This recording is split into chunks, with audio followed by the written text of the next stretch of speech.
Testing.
Hi everyone, welcome back. I have the great pleasure to introduce Shelbie Loomis and her graduate lecture called The Art We Value.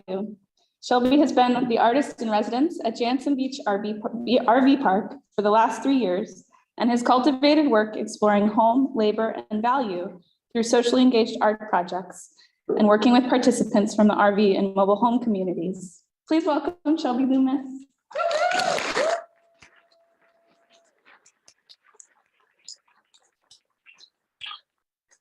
We're going to be doing this a lot. This is how I say hello with both hands.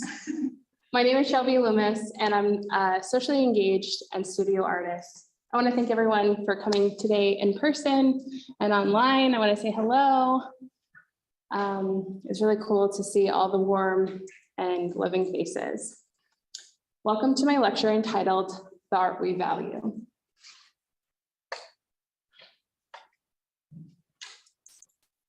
Today, I'm going to be talking about some projects that I've cultivated over the last 3 years in graduate school here at Portland State University, and projects that influenced my artistic research. The themes and methods I will be mentioning today all culminate in my graduate project called The Art We Value.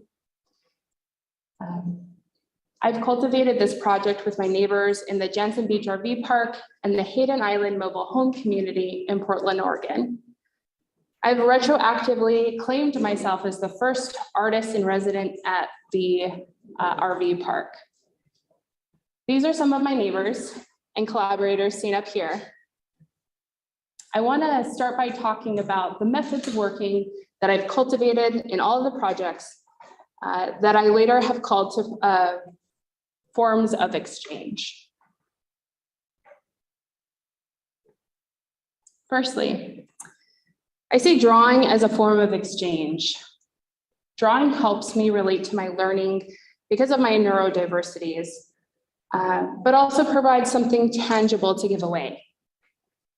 You will see most of the projects include some kind of drawing within the project. I see conversations as a form of exchange, usually through interviews or casual conversations. It's a way for me to hear stories and what matters most to people that I engage with. I will be mentioning conversations as it relates to each project. And if I use it to inspire a project or just to inform the research. And lastly, I see social interactions as a form of exchange. When I spend quality time with groups of people, it allows me to get a sense of a community and what's important to the collective whole. So I'm a visual person, and so I created this little graph for us to explore today together. I see three general themes that cross through the work that I'm interested in exploring. The first theme is home. All of my projects are based out of home. I want to explore what is home, how do we make home, and who is within a home. An example of a project that is influenced within these lines of questions is a project called the Brother Walter Project. I thought it was important to start by sharing with you all my first home. It's a small adobe condo in Santa Fe, New Mexico, where I lived with 3 women. I lived with my beautiful mother, a single parent, who traveled the world as an opera singer, bringing back my blonde-haired, opinionated, and wise little sister, Elizabeth. And third, our free spirit and rock, my grandmother. She was a teacher at the De La Salle High School called St. Michael's High School and provided for us while my mother, sister, and I went to school. My grandmother inspired me as a teacher and community leader while she taught at St. Michael's High School. I followed her around like a shadow to every play, speech and debate tournament, and school event. I became friends with her teacher colleagues and learned about the Christian Brothers, a group of De La Salle teachers that started schools around Santa Fe. Later, I was accepted into the Santa Fe University of Art and Design, which was formerly known as the College of Santa Fe, another De La Salle school where Christian Brothers had taught. The university was in transition, and I learned through the community that 22 elderly Christian Brothers on the campus were being moved to another location by the state of New Mexico. They were given 2 weeks to move. Because I was from Santa Fe and knew the history of the school and the history about the educators that taught there for many centuries, I was pained by how all of this could be erased due to the displacement of the men that had dedicated their lives to serving their community. The Christian Brothers order was dying out and no new Christian Brothers were stepping into their shoes. It felt as if part of history was coming to a close. The last Christian brother, who this is Brother Don Mouton, was the last Christian brother that taught on the college campus. I had the privilege of knowing him my entire life, and he celebrated with me when I received my full scholarship to the new art college. One of my first socially engaged projects that I can recall was a project, installation, and sculpture called Brother Walter, a fictional character and sculpture that represented an amalgamation of all the Christian brothers that I knew throughout my lifetime and who I was interviewing at the time. When I was creating him in the studios, he gained popularity through the department as like a real person. And sometimes he would scare the security guards patrolling at nighttime. They later told me that they made sure to greet him by name before entering the space. I started taking him out into town to strike up conversations about the project, leaving him in places to see if people would strike up a conversation with him or not. The more places I took him, the more popular he became around Santa Fe. I even created a Facebook page for people to see where he would pop up next. The myth making and storytelling through him was a vehicle to advertise for the BFA show, where people could come and explore his space to learn more about who he was and what the Christian Brothers' values were. The art show was open to the public, where I recreated my studio, where I had collected objects that were left behind from the actual Christian Brothers. When the 22 Christian Brothers were told to move out, they were given 2 weeks to move. The brothers were older, they were sick, and some of them had died, and therefore most of their items were left behind. I found whole rooms with clothes still hanging in the closet, and the toothbrush on the counter of the sink still preserved within the abandoned home. I started bringing all these objects that I could find into my studio and hoped that I would make amends for how our society was treating them in their last parts of their lives. Audience members could close themselves within the space, sit down within Brother Walter's chair, and explore every nook and cranny that was cultivated about the true stories of the teachers of the College of Santa Fe. Even the window from the old Christian Brothers home was from that place. The Brother Walter project created a precedent of working for my practice, something that I took into the 3 years that I've been doing here in graduate school. What's important to me has always been to invite forgotten voices and stories from disenfranchised groups of people to enter back into the gallery space, and therefore a historical artistic context. I wanted history to make amends and to bring a close to a chapter by making a social statement and valuing a group of people that had been devalued. I see home within this project, and I use conversation, social interaction to highlight the importance of home and the people that shared the location. The second theme that I often consider is labor. What is worth doing? Who is the working class? And what are the challenges that arise within labor? How can art provide relief to the inequalities? This next project is called the Precariat, a project where I explored the precarity of the working class. In 2017, I applied and was accepted to a 2-month artist in residency at Santa Fe Art Institute in the social justice theme year. At the time, I worked during the day at a bank as a bank manager, and at night, I was researching my questions about precarious workers, labor rights, single motherhood, and what debt and money was doing to our system.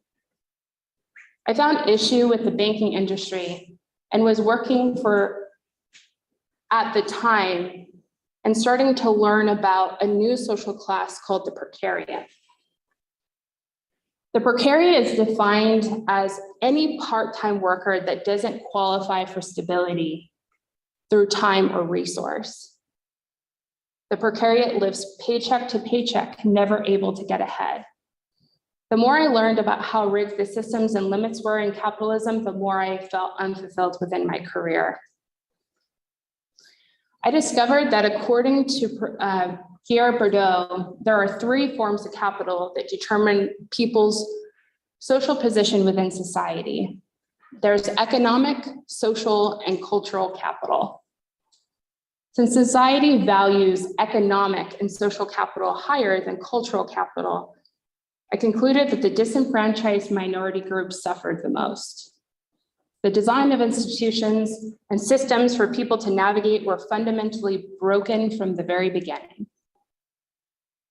I wanted to continue to find a way to do radical work within the walls of an institution to start to chart the pathways forward. The problem was I didn't know how to connect the people I was interested in learning about with the modes of learning that I had cultivated through drawing. During my residency, I would draw for hours after work as I listened to political and governmental policies on labor and socioeconomic theories. To me, the drawings, they showed the research and the labor, but to others, it looked like a really big drawing. There was definitely a disconnect. I realized that by simply drawing the people in my life that connected to my research, perhaps I could get a little closer to what I was lacking in my research alone.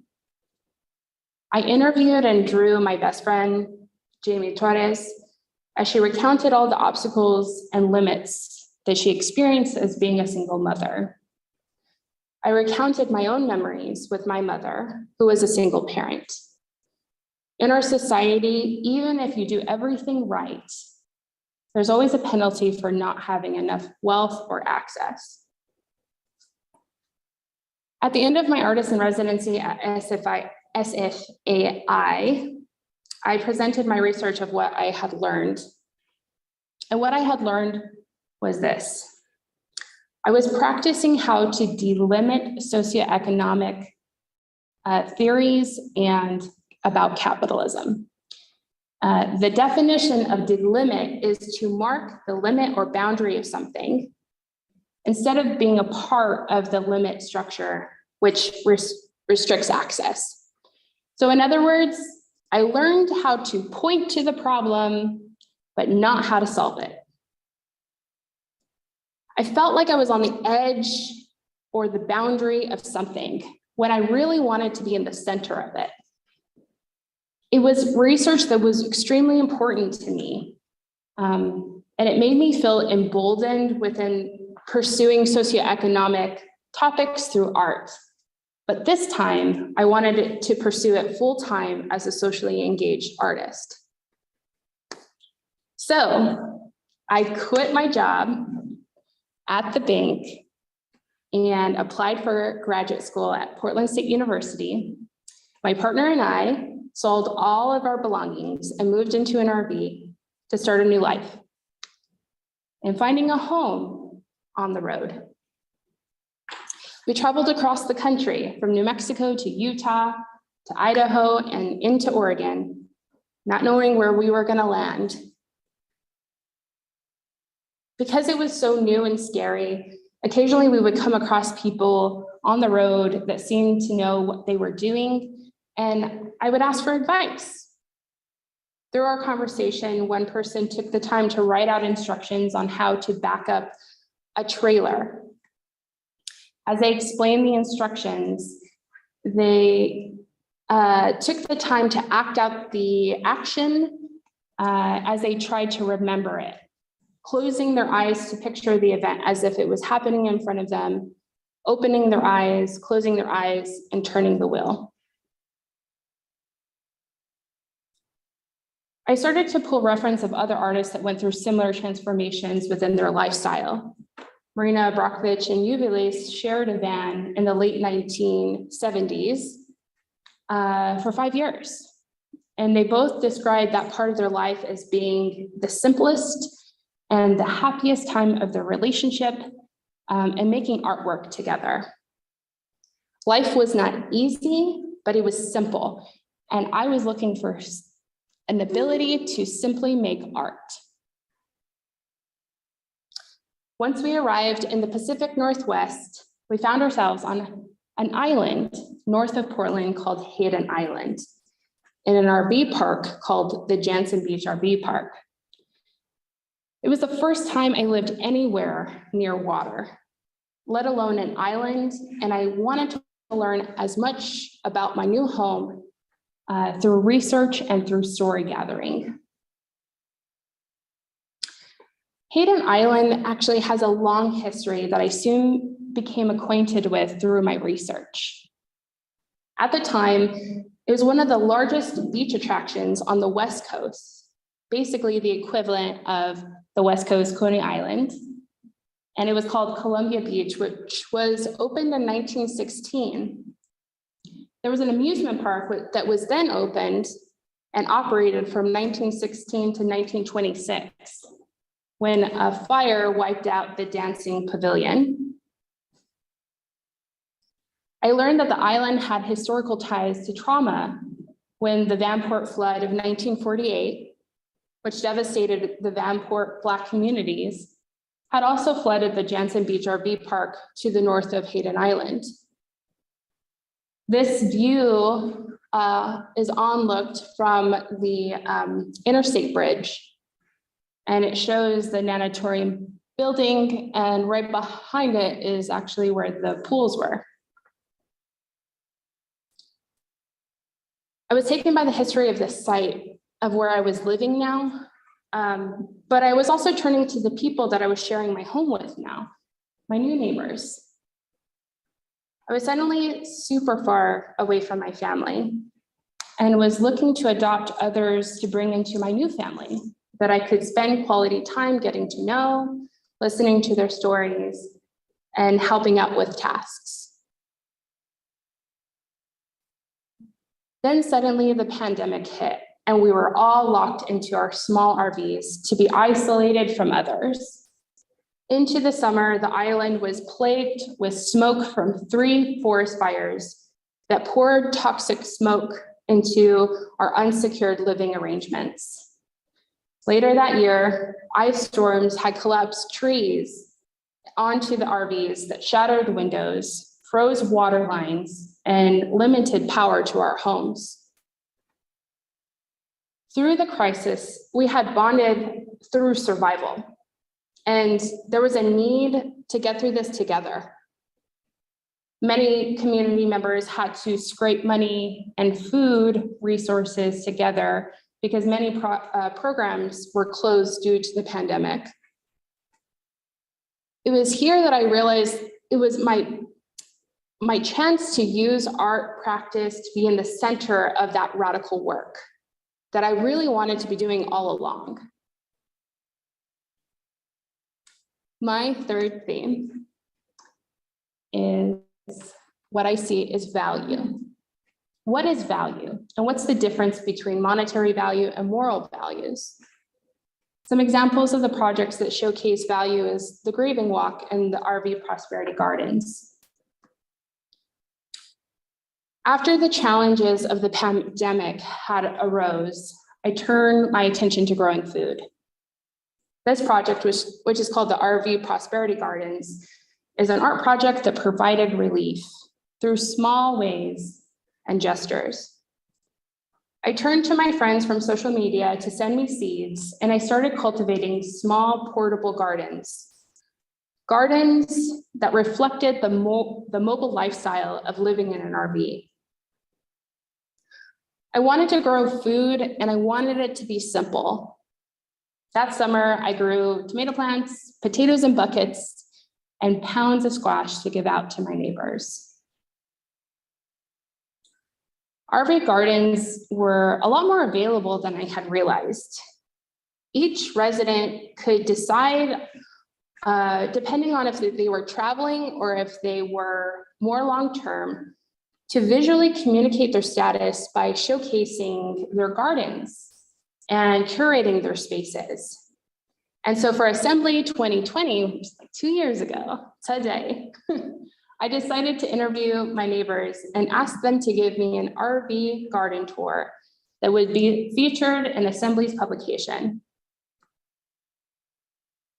And during that event, I asked my neighbor, Alan, the alien he affectionately asked me to call him, to give a garden tour for the digital conference. He showed me through the garden each plant that he had next to his Airstream. He showed me this prized rose bush that was actually planted by squirrels in the RV park.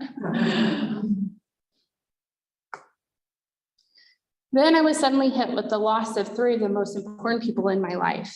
I lost my grandfather figure and art mentor, Vincent Mariani, my grandmother, and brother Don Mouton, all within the span of 6 months. Suddenly, my artistic methods and capacity halted, and I found myself in the deepest grief. Though I continued to work, which seemed like a snail pace, My capacity was only for selected people that could share in my grief and the space that I had cultivated with them. I only had enough capacity to talk with one person at a time. These three women, Corinne Franklin, Dana Simmons, and Hallie Warren, are all from New Mexico that I had connected with in the past. They suddenly were the community that I needed to get through my grief by asking them about their own and what rituals they had created to cope and to heal. In exchange for their rituals and techniques, I drew them as a gift of gratitude. In March 2021, I established an art project called the Grieving Walk, where students from Portland State University and I could pick up a stick with a piece of chalk at the end and walk in our grief. We physically carved out or drew a space on campus to dedicate time to our sadness during our days, within our lives, and the grieving within a global pandemic.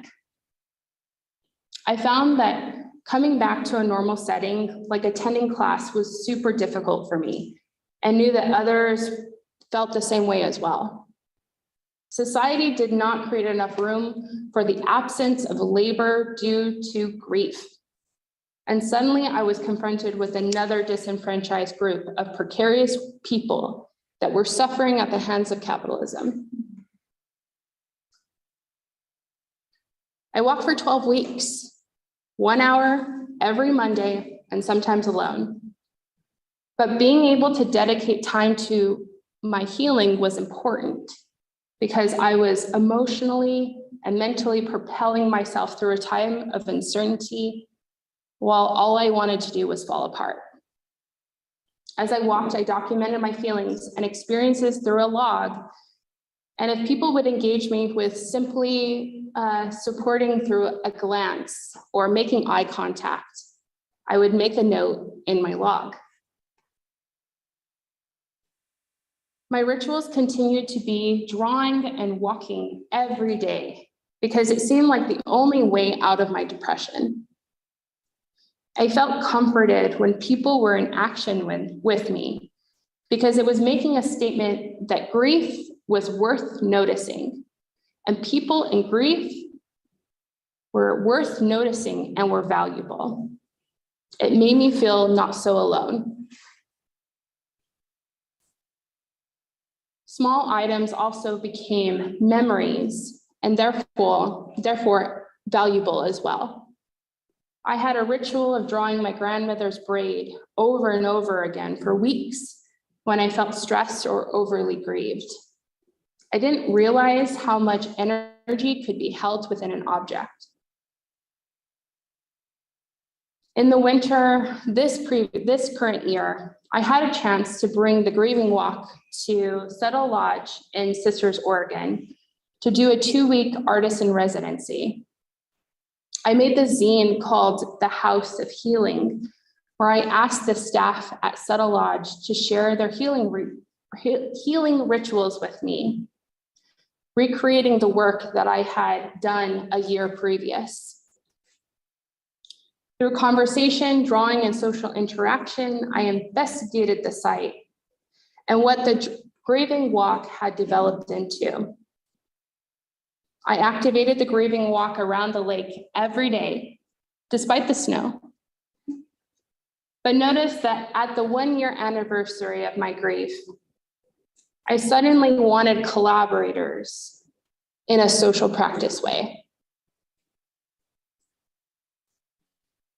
As I slowly returned to my artistic research habits, I started looking at other projects that used objects, collaboration, and exploring what was important or valuable, like memory. I was inspired by this project called the Museum of Values in Berlin, Germany.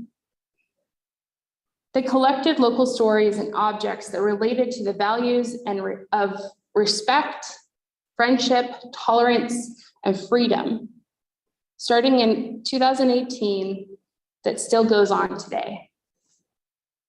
When they had their public opening, they would invite visitors to reflect on their own values, individually and with others, and when engaging with the objects and the stories that were attached to them. At the same time, I was exploring other artists like John Ahern. This is his work entitled "We Are Family" in the Bronx, New York, where he makes fiberglass castings of people from his neighborhood. He became famous for making 2 casts of each person. One he kept for himself, and the other he gave away to the participant. If the participant wanted to keep it, they could. Or if they wanted to sell it, they could reap financial benefits of his name and status as well.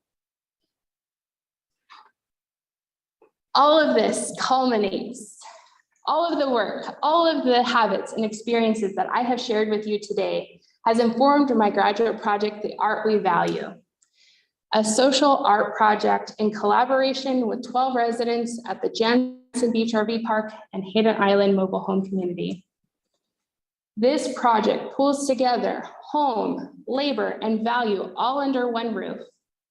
I use drawing, conversations, and social interactions to exchange with my neighbors as we explore what's important to us individually and as a community. The project starts where I ask my neighbors to select something from their home that they consider to be an artwork. Many neighbors commented that they don't own artwork and but they do have objects that they truly value. We walk through the selection and I ask them to take a photograph of how they would like to be represented. This process is collaborative from beginning to end. Next, I draw their portraits digitally. Each drawing takes approximately 20 to 50 hours. Once the drawing is complete, I show them the drawing to see if they want to change anything about the drawing. So what is interesting about this project to me as the artist is when I pose the question to my neighbors, what is the art you value? There is a spectrum of responses as they dissect personal definitions of the words art and value. And depending on the person in the conversation, the definitions are not simple, and they usually hold many emotional responses or non-emotional responses. These are some observations of some of the ways that my neighbors responded, and sometimes in more than one way. For example, on one side of the spectrum, art is something that is unconsidered or disregarded, or simply outside of the realm of belonging or privilege that within that moment in their lives. Or art is something to distrust. And I take that as interpreting it as the world of art is to be distrusted instead of the act of making art. For example, when I was talking to my neighbor, Greg, he had mentioned that at one time in his life, he really enjoyed making art, and he was pretty good at it. And there was a possibility of becoming an artist on a scholarship. Somewhere along the way, the message was given to Greg that the artists live a precarious life and are often described as starving. And so he decided to become a truck driver instead, a life that he would choose again if he could. Responses like art is a dream, to be kept close and not shared publicly because it's a means of being a ticket out, or art creates a sense of meaning or purpose. Those responses really speak to how powerful art can really change a person's life, even monetarily or by exchanging on a deeper level about life and expression. For example, my neighbor, Chris, believes that creating purpose by fine-tuning his eye to appreciate the range of ideas and dreams out there. He spends every Thursday and Friday night exploring all the music shows, light shows, and gallery openings in Portland. He's collected 30 years worth of ephemera from all of those shows, holding the largest collection of artist statements within the Metro Portland area. For him, ephemera of a person's artwork, their thoughts and their dreams, they need to be cherished. And finally, art can be a reflection of memory and love. It can be a means of collaboration and being a part of a community. And art has the ability to save lives through healing trauma, encouraging sharing stories about our disabilities, or emboldening our courage, even if it feels uncomfortable. Finally, this is my neighbor, Benita. She describes on how art has saved her when she woke up after being burnt over the majority of her body due to a house fire. And she learned that she had lost her mother during that fire. For her, the written and spoken word provides healing and closure to many pains. It gives her the courage to share with others, build community, and help them come to atonement. Benita, side note, her interview, she will be present here tomorrow on Sunday, where she will be sharing her poem in the interview for Sofa Journal. So please come. After spending countless hours together on a one-on-one basis with each person to getting to know them, I began to see each person as a complex and unique human being with a full array of capacity and expression, all because of a simple question about an object and how we could call art art. It ultimately allowed me to cultivate intimacy and a deeper connection. And so I decided that the project had to go into a public setting. And so on February 2022, at the Hayden Island North Shore Clubhouse, we had our first art show ever in the park to debut the portraits.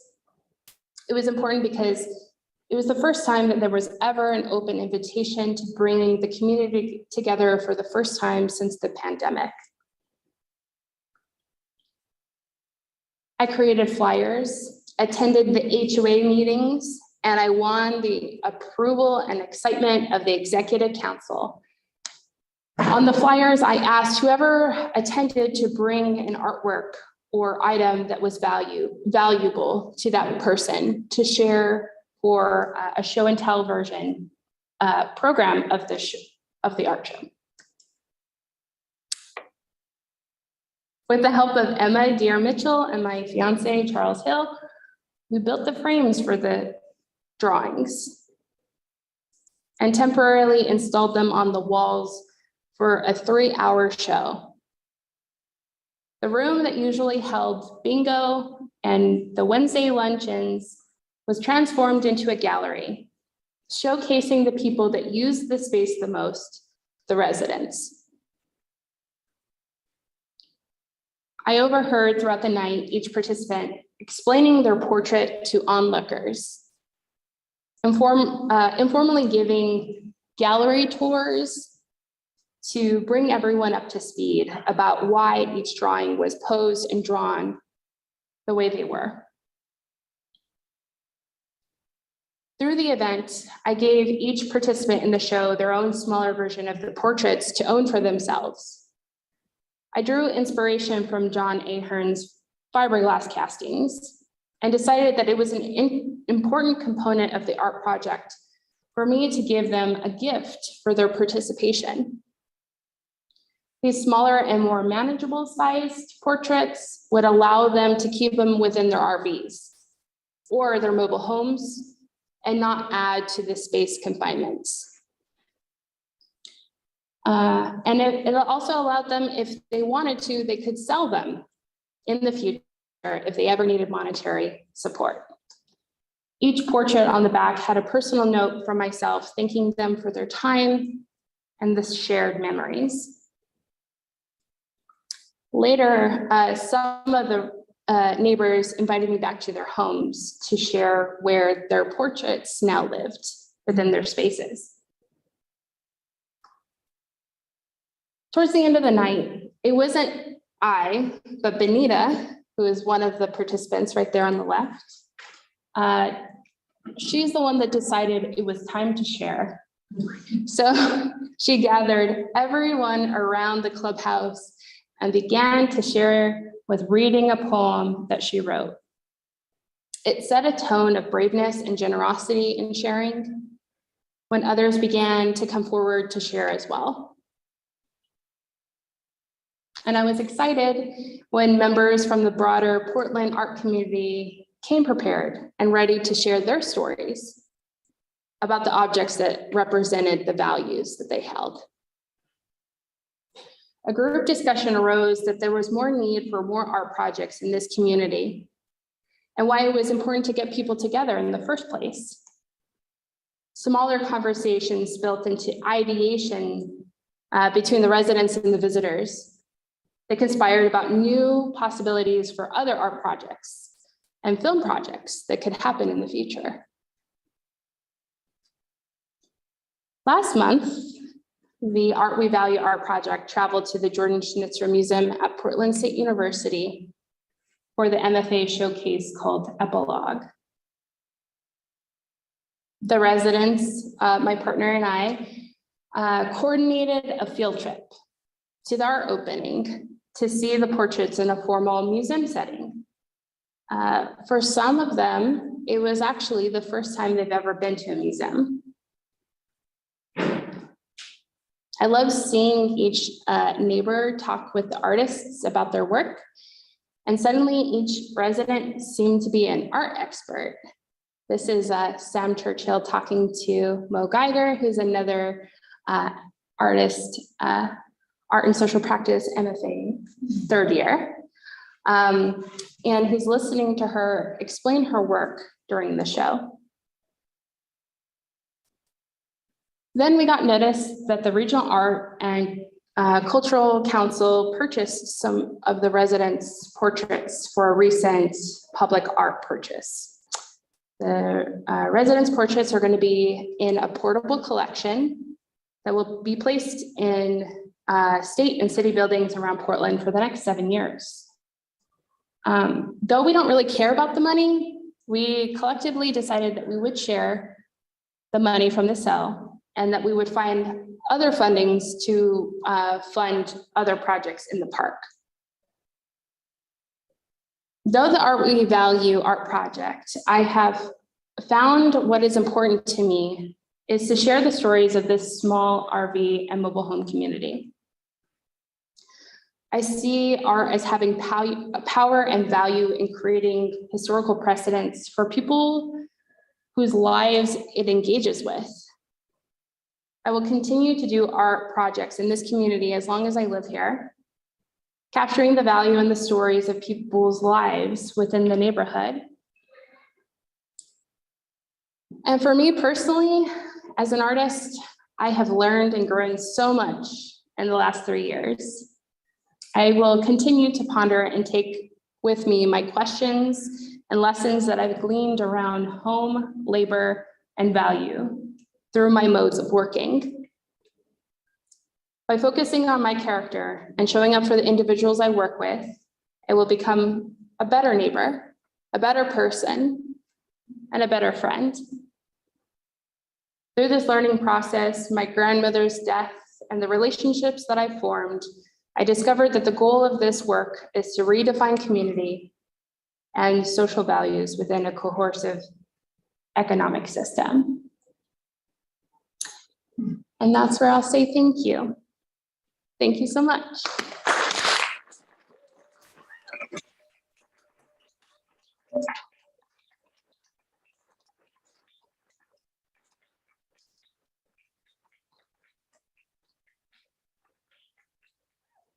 So now I will open it up for questions. If anyone has any questions, or if not, that's totally fine. I'm going to stop sharing.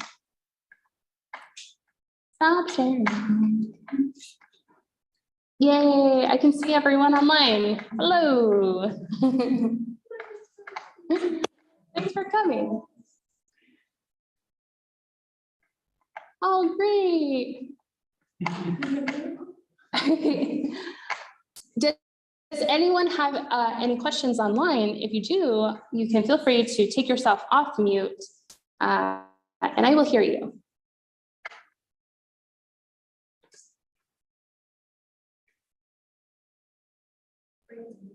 Or not. Looks like Uncle Skip is trying to say something. Oh.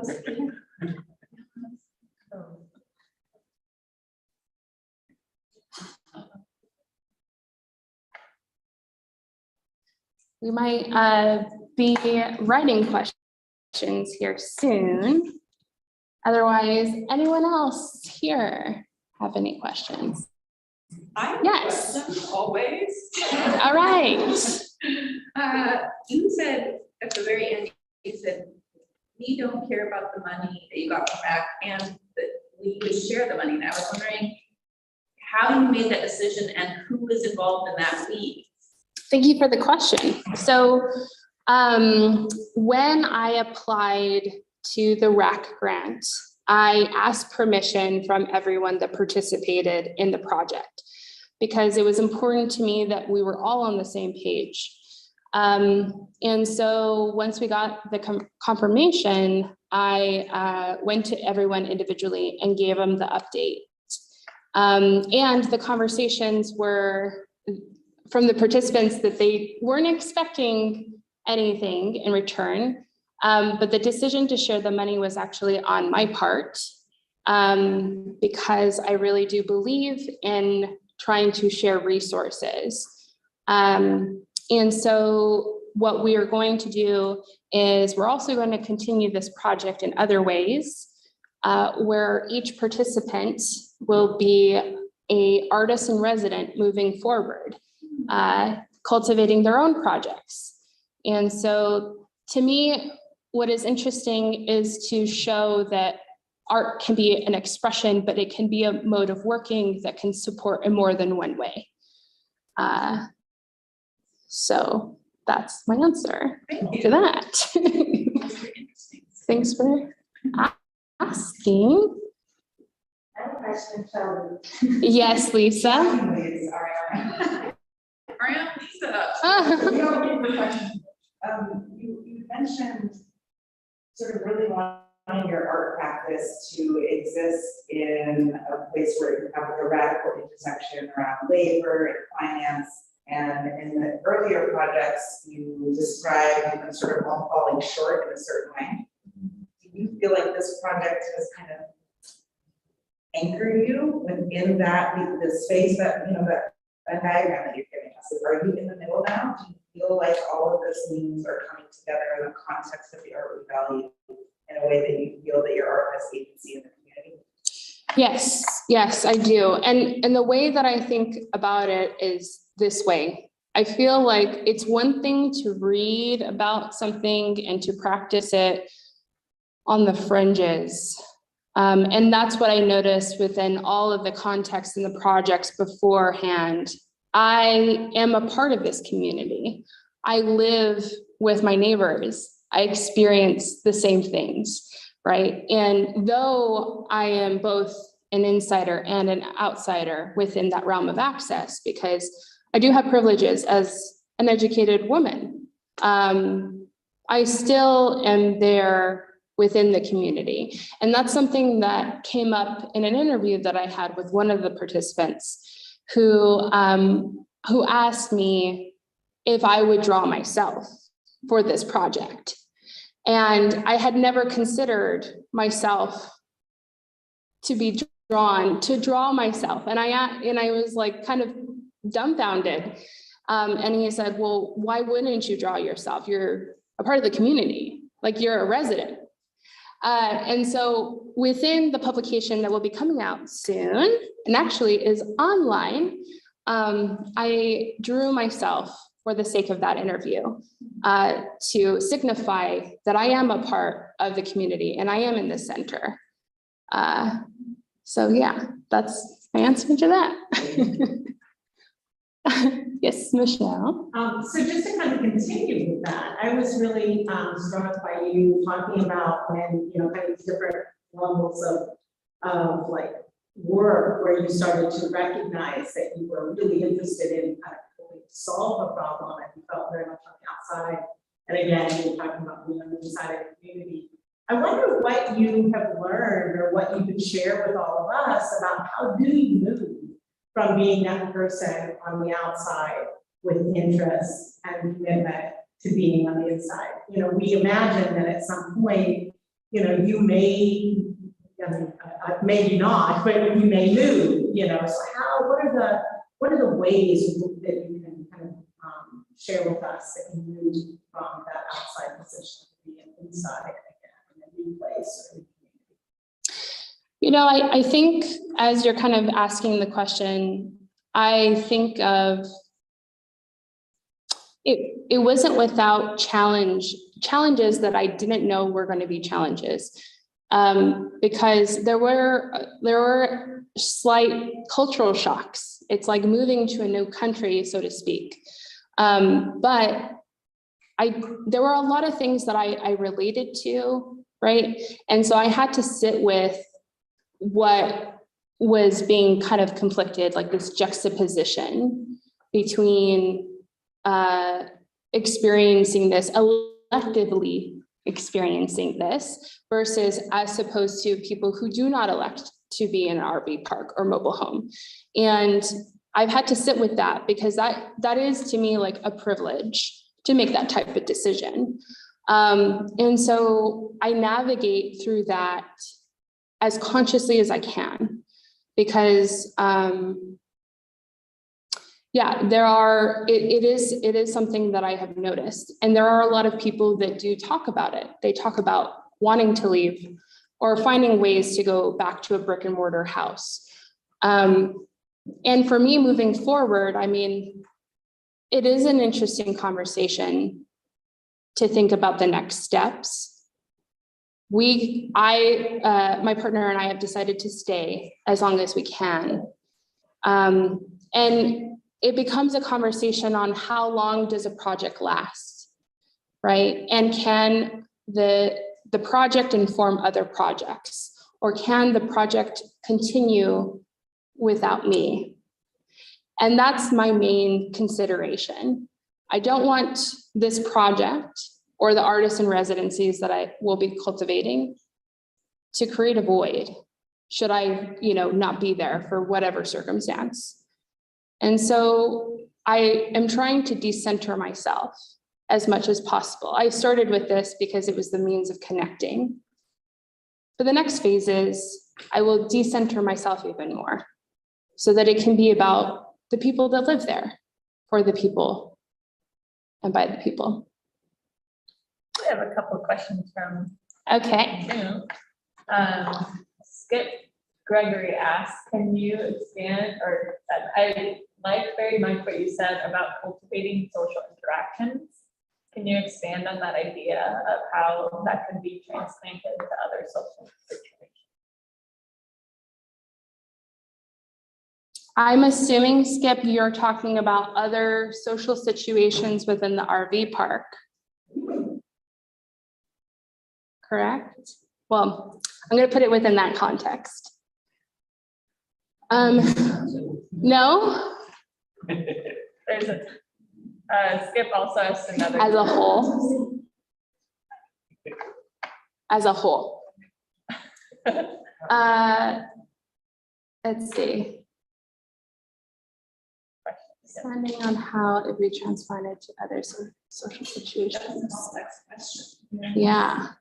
Yeah, I mean, I'm gonna have to sit on that a little bit, Skip, but what I will say, my first impressions is that the togetherness really holds a lot of power. I love interacting individually and cultivating the intimacy between one-on-one. But when you get groups together, there are things that collectively get done that otherwise wouldn't be done individually. And I really think that types of mentality, cultivating social interactions, is really why art and social practice is so monumental in a lot of ways, because it has the ability to gain momentum that other forms of working does not have the ability to do. And that's one of the shortcomings that I see within the art world in general, is it's very isolated. But art and social practice has the ability to culminate, people together in a lateral type of influential way, sharing the power dynamic, so to speak. Hopefully that answers your question. Roshni asks, is there a link to the publication online? Yes, I will link that here soon. And actually, stay tuned, because I will be sending out emails if you are interested in reading it online or getting a physical copy. You can email me your mailing address at this email address. One more question. Okay, one more question. Time for one? Oh, okay, time for one more question. We'll go with another question from Skip. Did you find it difficult to walk the line between informer/observer, member, cultivator, or business person? To inform. Skip's questions win the day. Yeah, I did find it extremely difficult. I think my biggest thing is there's a lot of wisdom and a lot of momentum to gain from different hats that we all play. But the context before and after this graduate program, I feel a lot more centered in being not so dissected into multiple types of Shelbies.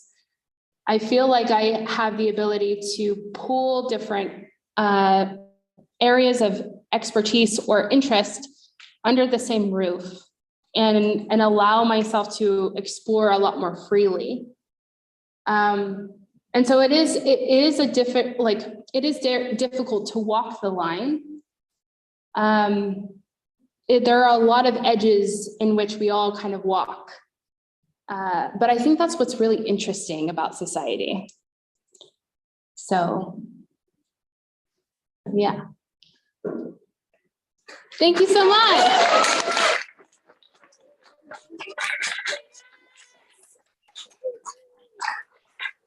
Thank you all for coming online. I see your smiling faces. Thank you so much. All right.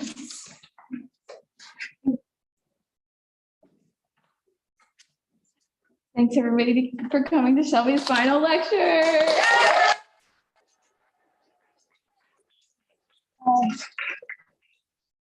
If you're interested in learning more about Shelbie's work or the Art We Value project, publication, or programming, please reach out through shelbie.loomis.info, the website.